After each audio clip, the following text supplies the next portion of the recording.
Kabel ini nanti akan kita gunakan untuk meremote router maupun switch Cisco.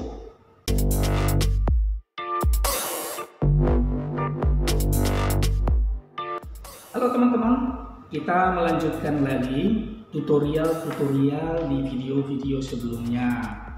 Kalau di video sebelumnya kita sudah membahas tentang perangkat jaringan dan instalasi di dalam OpenRAK. Nah sekarang sebelum kita mulai meremote atau mengakses perangkat-perangkat tersebut, kita harus tahu dulu apa media yang kita gunakan ketika kita ingin meremote atau mengakses perangkat-perangkat Cisco tersebut. Jangan kemana-mana, ikutin terus videonya.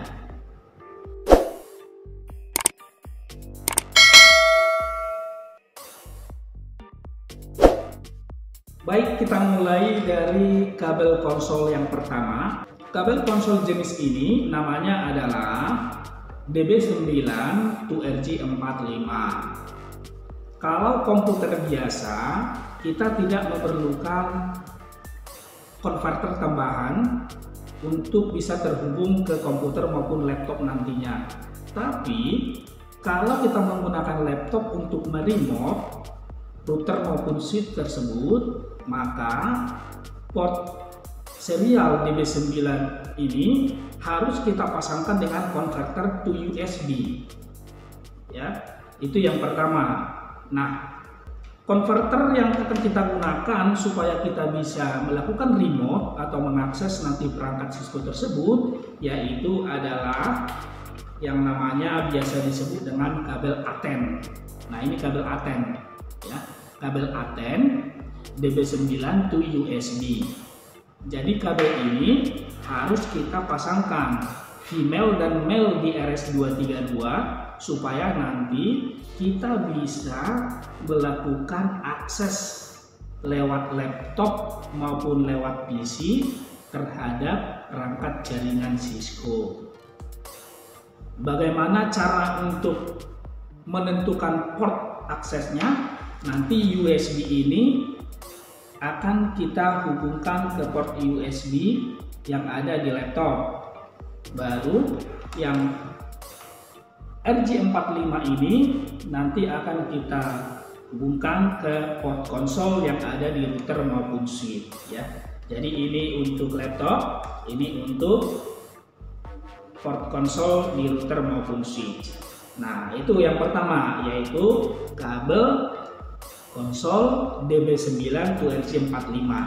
Tapi teman-teman, kalau laptopnya tidak memiliki port serial, maka harus membutuhkan konverter kabel ATEN seperti ini.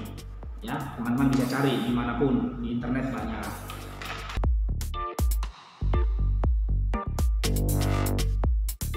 Nah, kalau teman-teman nanti nggak mau ribet tentang perkabelan konsol ini, ada alternatif lain yang akan diberikan, yaitu teman-teman bisa mencari kabel yang lebih efektif, kabel konsol yang lebih efektif, yaitu di sini ada yang namanya kabel konsol FTDI to USB.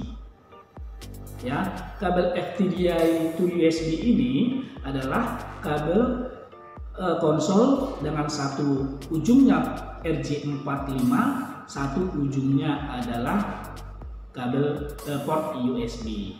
Jadi ini nanti ke port konsolnya yang ada di router maupun switch. Nah, yang ini nanti kita gunakan ke laptop maupun ke komputer, ya. Nah, itu untuk perkabelan yang akan kita gunakan nanti, jenis-jenis kabel konsol yang akan kita gunakan untuk meremote atau mengakses router maupun switch melalui kabel konsol. Nah, yang berikutnya adalah kalau kabelnya sudah ada, terus apalagi yang kita butuhkan? Yang kita butuhkan adalah kita butuh aplikasi, namanya adalah PuTTY atau Teratem. Nah, jadi kalau kita ingin mengakses nanti router dan switch tersebut, Setelah kabel ini kita colokkan di masing-masing port, maka aplikasi putih dan teratem itu kita butuhkan supaya kita bisa masuk atau mengakses atau meremote router maupun switch tersebut. Kira-kira seperti itu teman-teman untuk media sementara perkabelan kabel jenis-jenis kabel konsol yang akan kita gunakan. Nanti di video berikutnya saya akan mempraktekkan bagaimana cara untuk melakukan remote melalui kabel konsol terhadap perangkat router maupun switch Cisco. Ikutin terus videonya. Kalau suka silakan di like, jangan lupa di subscribe dan nyalakan loncengnya. Terima kasih.